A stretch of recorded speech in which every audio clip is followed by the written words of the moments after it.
ముందుగా నిన్నటి కరెంట్ అఫైర్స్‌లోని చివరి ప్రశ్నకు సమాధానం చూద్దాం. భారత సైన్యం నిర్వహించిన ఎక్సర్సైజ్ యుద్ధ కౌశల్ 3.0 ఏ రాష్ట్రంలో జరిగింది? ఆన్సర్ వచ్చేసి అరుణాచల్ ప్రదేశ్. భారతదేశంలో పత్తి సాగు. ఇండియాలో పత్తి పంటపై 11% దిగుమతి ట్యాక్స్ మినహాయింపు ఉంది. తాజాగా ఈ మినహాయింపును కేంద్ర ప్రభుత్వం పొడిగించింది. ఆగస్టు 19, 2025 వరకు ఉన్న ఈ గడువును సెప్టెంబర్ 30, 2025 వరకు పొడిగించింది. అలాగే 2025-26 ఆర్థిక సంవత్సరానికి పత్తి పంట కనీస మద్దతు ధరను పెంచారు.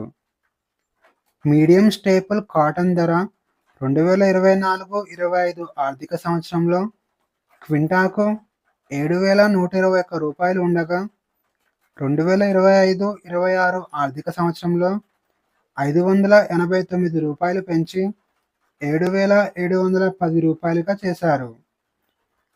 లాంగ్ స్టేపుల్ కాటన్ ధర 2024-25 ఆర్థిక సంవత్సరంలో క్వింటాకు 7,521 రూపాయలు ఉండగా 2025-26 ఆర్థిక సంవత్సరంలో 589 రూపాయలు పెంచి 8,110 రూపాయలుగా చేశారు. పత్తి రైతులకు మద్దతు ఇవ్వడానికి కేంద్ర ప్రభుత్వం ఈ చర్యలు చేపట్టింది. ఇక ఇండియాలో పత్తి సాగు గురించి వివరాలు చూసుకుంటే, పత్తిని తెల్ల బంగారం అని పిలుస్తారు. పత్తి ఇండియాలోనే అతి ముఖ్యమైన వాణిజ్య పంట. ప్రపంచ పత్తి ఉత్పత్తిలో 1/4వ వంతు ఇండియాలోనే తయారవుతుంది. ఇండియాలో 2023-24 ఆర్థిక సంవత్సరంలో 325.22 లక్షల బేళ్ల పత్తి ఉత్పత్తి చేసింది. అయితే 2024-25కి సంబంధించి స్పష్టమైన డాటా ఇంకా అందుబాటులోకి రాలేదు.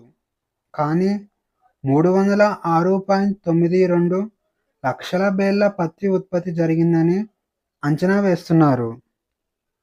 ఇండియాలో గుజరాత్, మహారాష్ట్ర, తెలంగాణ రాష్ట్రాలు పత్తిని ఎక్కువగా ఉత్పత్తి చేస్తున్నాయి.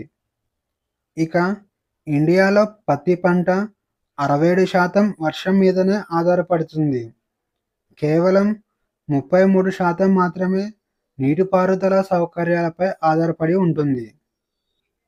ఇక ప్రపంచంలో పత్తిని ఉత్పత్తి చేసే దేశాలలో ఇండియా 2వ స్థానంలో నిలిచింది. మొదటి స్థానంలో చైనా దేశం కొనసాగుతుంది. అలాగే ప్రపంచంలో పత్తిని వినియోగించే దేశాలలో ఇండియా 2వ స్థానంలో కొనసాగుతుంది. మొదటి స్థానంలో చైనా ఉంది. ఇండియాలో అతిపెద్ద స్పోర్ట్స్ కాంప్లెక్స్. 2047 సంవత్సరం నాటికి ఇండియాను అగ్రశ్రేణి క్రీడా దేశంగా మార్చాలనే లక్ష్యంతో నరన్పురాలో ఇండియాలోనే అతిపెద్ద స్పోర్ట్స్ కాంప్లెక్స్ను ప్రారంభించారు. ఈ స్పోర్ట్స్ కాంప్లెక్స్ను సెప్టెంబర్ 14వ తేదీన కేంద్ర హోంమంత్రి ప్రారంభించారు. ఈ స్పోర్ట్స్ కాంప్లెక్స్ను నిర్మించడానికి 825 కోట్లు ఖర్చయింది. ఈ కాంప్లెక్స్లో జాతీయ, అంతర్జాతీయ స్పోర్ట్స్ ఈవెంట్లను నిర్వహించగల సామర్థ్యం కలిగి ఉంది. అలాగే ఇండోర్ మరియు అవుట్డోర్ లాంటి అన్ని రకాల స్పోర్ట్స్కు ఈ కాంప్లెక్స్ ఉపయోగపడుతుంది. ఇక ఈ కాంప్లెక్స్ అథ్లెట్లకు ప్రత్యేక శిక్షణ మరియు మౌలిక సదుపాయాలు కల్పిస్తుంది. ఇండియాలో మొదటి వెదురు ఆధారిత ఇథనాల్ ప్లాంట్. ఇండియాలో మొట్టమొదటి వెదురు ఆధారిత ఇథనాల్ ప్లాంట్ను ప్రధాని మోడీ ప్రారంభించారు. ఈ ప్లాంట్ను సెప్టెంబర్ 14వ తేదీన అస్సాంలోని గోలాఘాట్లో ప్రారంభించారు. ఇంజనీర్స్ ఇండియా లిమిటెడ్ అనే కంపెనీ ఈ ప్లాంట్ను నిర్మించింది. ఇక బయో ఇథనాల్ను వెదురు, చెరకు మరియు ధాన్యాలు వంటి బయోమాస్ నుంచి ఉత్పత్తి చేయబడుతుంది. ఇక ఈ ప్లాంట్ కోసం ప్రతి సంవత్సరం 5 లక్షల టన్నుల వెదురు అవసరమవుతుంది. దీని నుంచి 50,000 టన్నుల ఇథనాల్‌ను ఉత్పత్తి చేయవచ్చు. దీని వలన అస్సాంలోని వెదురు, చెరకు పండించే రైతులకు లాభం చేకూరనుంది. 50,000 రైతులకు 200,00,00,000 ఆదాయం వచ్చే అవకాశం ఉంది. ఇక శిలాజ ఇంధనాలపై ఆధారపడటం తగ్గించి, పరిశుభ్రమైన ఇంధన వనరులను ప్రోత్సహించడం ఈ ప్లాంట్ యొక్క లక్ష్యం. ఇక ఈ ప్లాంట్‌ను నిర్మించిన ఇంజినీర్స్ ఇండియా లిమిటెడ్ కంపెనీ గురించి చూస్తే, ఈ కంపెనీని 1965 సంవత్సరంలో స్థాపించారు. పెట్రోలియం మరియు సహజ వాయువు మంత్రిత్వ శాఖ ఆధ్వర్యంలో ఈ కంపెనీ పనిచేస్తుంది.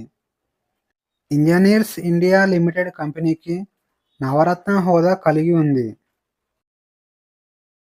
ఆపరేషన్ భాస్కర్ విమానాశ్రయాల్లో విద్యుత్ వినియోగాన్ని తగ్గించేందుకు కేంద్రం ఆపరేషన్ భాస్కర్‌ను ప్రారంభించింది. ఆపరేషన్ భాస్కర్ కేంద్ర పౌర విమానయాన మంత్రిత్వ శాఖ ఆధ్వర్యంలో పనిచేస్తుంది. విద్యుత్ వినియోగాన్ని తగ్గించేందుకు విమానాశ్రయాల్లో సౌర విద్యుత్ ప్లాంట్‌ను ఏర్పాటు చేయడం ఆపరేషన్ భాస్కర్ యొక్క లక్ష్యం. ప్రపంచంలో ఉన్న విమానాశ్రయాలలో 100% సౌర విద్యుత్‌ను వినియోగిస్తున్న ఏకైక విమానాశ్రయంగా కొచ్చి విమానాశ్రయం నిలిచింది. కొచ్చి విమానాశ్రయం లాగానే 100% సౌర విద్యుత్‌ను వినియోగించడానికి ఢిల్లీ, హైదరాబాద్, బెంగుళూరు, ముంబై విమానాశ్రయాలలో సౌర విద్యుత్ ప్లాంట్‌ను ఏర్పాటు చేయడానికి కేంద్రం ప్రణాళికలు రచిస్తుంది. కరెన్సీ నోట్లపై మైక్రోసైట్ లాంచ్ చేసిన Reserve Bank of India. Currency నోట్లలోని డిజైన్, సెక్యూరిటీ ఫీచర్స్ గురించి ప్రజల్లో అవగాహన పెంచేందుకు రిజర్వ్ బ్యాంక్ ఆఫ్ ఇండియా మైక్రోసైట్‌ను ప్రారంభించింది. కరెన్సీ నోట్లకు సంబంధించిన 360 వ్యూతో పాటు నోట్ల తయారీ సమయంలో తీసుకునే జాగ్రత్తల గురించి ఈ సైట్‌లో సమాచారం ఉంటుంది. అలాగే కరెన్సీ నోట్లపై పూర్తి డీటెయిల్స్‌ను ఈ సైట్‌లో పొందుపరిచారు. దీని ద్వారా దొంగ నోట్లను గుర్తించడం సులభం అవుతుంది. ఈ సైట్ ద్వారా నగదు చలామణిలో పారదర్శకతను తీసుకురావడానికి రిజర్వ్ బ్యాంక్ ఆఫ్ ఇండియా కృషి చేస్తుంది. క్రికెటర్ మహమ్మద్ సిరాజ్‌కు ICC award. Team India fast bowler Mohammed Siraj ICC men's player of the month award గెలుచుకున్నాడు. ఆగస్టు 2025కు గాను సిరాజ్ ఈ అవార్డును గెలుచుకున్నాడు. అండర్సన్ టెండూల్కర్ ట్రోఫీలో భాగంగా సిరాజ్ అద్భుత ప్రదర్శన చేశాడు. ముఖ్యంగా 5వ టెస్టు మ్యాచ్‌లో ఒంటి చేత్తో మ్యాచ్‌ని గెలిపించాడు.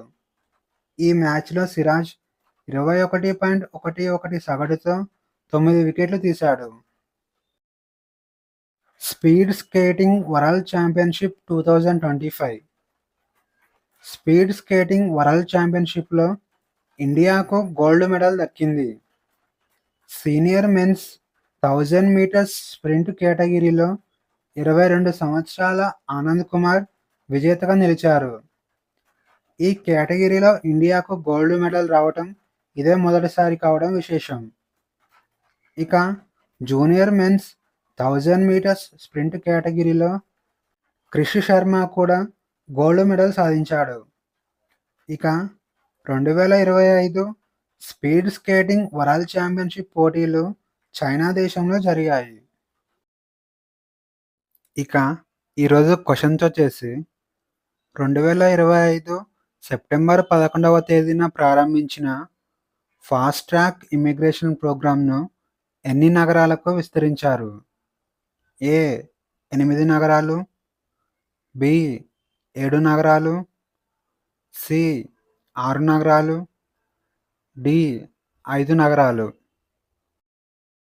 ఆన్సర్ వచ్చేసి ఆప్షన్ డి 5 నగరాలు. వలస మరియు విదేశీయుల చట్టం 2025ను ఏ మంత్రిత్వ శాఖ ప్రారంభించింది? ఏ హోం వ్యవహారాల మంత్రిత్వ శాఖ, బి విదేశీ మంత్రిత్వ శాఖ, సి. ఆర్థిక వ్యవహారాల మంత్రిత్వ శాఖ, డి. రక్షణ మంత్రిత్వ శాఖ. ఆన్సర్ వచ్చేసి ఆప్షన్ ఏ హోం వ్యవహారాల మంత్రిత్వ శాఖ. ఇండియాలో తొలి పోర్ట్ ఆధారిత గ్రీన్ హైడ్రోజన్ ప్రాజెక్టును ఏ రాష్ట్రంలో ప్రారంభించారు? A. Karnataka, B. Maharashtra, C. Tamil Nadu, D. Gujarat. Answer వచ్చేసి ఆప్షన్ సి తమిళనాడు. దేశంలో మొదటి సన్ రైజ్ పండుగను ఏ రాష్ట్రంలో జరుపుకుంటారు? A. Andhra Pradesh, B. Arunachal Pradesh, C. Punjab, D. Gujarat. Answer వచ్చేసి ఆప్షన్ బి అరుణాచల్ ప్రదేశ్. 5వ కోస్ట్ గార్డ్ గ్లోబల్ సమ్మిట్ 2027కి ఆతిథ్యం ఇచ్చే భారతీయ నగరం ఏది? A. Mumbai, B. Chennai, C. Delhi, D. Visakhapatnam. Answer వచ్చేసి ఆప్షన్ బి చెన్నై. కింది వాటిలో ఏ రాష్ట్రం భారత రాజ్యాంగంలోని 6వ షెడ్యూల్లో చేర్చబడలేదు? A. Meghalaya, B. Manipur, C. Mizoram, D. Tripura. Answer వచ్చేసి ఆప్షన్ బి మణిపూర్. భారత రాజ్యాంగంలోని 6వ షెడ్యూల్లో గల రాష్ట్రాలు వచ్చేసి అరుణాచల్ ప్రదేశ్, త్రిపుర, మేఘాలయ, మిజోరం. 2 పార్లమెంట్ సమావేశాల మధ్య గరిష్ట విరామం ఎంత? ఏ. 14 రోజులు, బి. 30 రోజులు, సి. 6 నెలలు, డి. 12 నెలలు. ఆన్సర్ వచ్చేసి ఆప్షన్ సి 6 నెలలు. రాజ్యాంగం ప్రకారం 2 పార్లమెంట్ సమావేశాల మధ్య 6 నెలల గరిష్ట విరామం ఉండాలి. అంటే ప్రతి సంవత్సరం ఇండియా పార్లమెంట్ కనీసం 2 సమావేశాలు నిర్వహించాలి. కానీ ఇండియా ప్రస్తుతం సంవత్సరానికి 3 సమావేశాలు నిర్వహిస్తుంది. మొదటిది బడ్జెట్ సమావేశాలు, రెండవది వర్షాకాల సమావేశాలు, మూడవది శీతాకాల సమావేశాలు. కింది వారిలో భారత రాజ్యాంగ సభ యొక్క మొదటి అధ్యక్షుడు ఎవరు? A. Sachchidananda Sinha, B.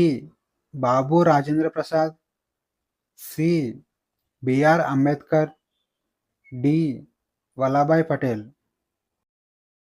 Answer వచ్చేసి ఆప్షన్ ఏ సచ్చిదానంద సిన్హా. రాజ్యాంగం మొదటి సభ డిసెంబర్ 9, 1946 సంవత్సరంలో నిర్వహించారు. ఈ సభకు తాత్కాలిక అధ్యక్షుడిగా సచ్చిదానంద సిన్హా బాధ్యతలు నిర్వహించాడు. ఆ తరువాత బాబు రాజేంద్ర ప్రసాద్ రాజ్యాంగ సభకు అధ్యక్షుడయ్యాడు. రాజ్యసభలో ఎంతమంది సభ్యులను నామినేట్ చేస్తారు? ఏ.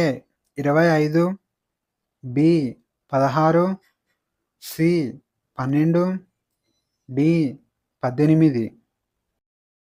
ఆన్సర్ వచ్చేసి ఆప్షన్ సి 12. కళ, సాహిత్యం, సైన్స్ మరియు సామాజిక సేవల్లో ప్రత్యేక జ్ఞానం లేదా అనుభవం ఉన్న వ్యక్తుల నుంచి రాష్ట్రపతి 12 మంది సభ్యులను రాజ్యసభకు నామినేట్ చేస్తారు. ప్రస్తుతం సుప్రీంకోర్టులో న్యాయమూర్తుల సంఖ్య ఎంత? ఏ. 29, బి. 31, సి. 33, డి. 34. ఆన్సర్ వచ్చేసి ఆప్షన్ డి 34. 2025 సంవత్సరం నాటికి సుప్రీంకోర్టులో 34 మంది న్యాయమూర్తులు ఉన్నారు.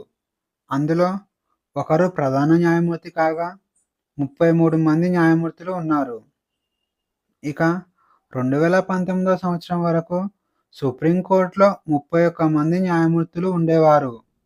తర్వాత కేంద్రం ఆ సంఖ్యను 34కి పెంచింది. Question of the day: IIT Hyderabad మరియు సిమ్లా ఆర్మీ ట్రైనింగ్ కమాండ్ కలిసి స్థాపించిన సెంటర్ ఆఫ్ ఎక్సలెన్స్ పేరు ఏమిటి? ఈ ప్రశ్నకు సమాధానం తెలిసిన వారు కామెంట్లో తెలియజేయండి. ఈ వీడియోలోని కంటెంట్ మీకు నచ్చినట్లయితే లైక్ చేయండి, షేర్ చేయండి, అలాగే సబ్స్క్రైబ్ చేసుకోవడం మర్చిపోకండి.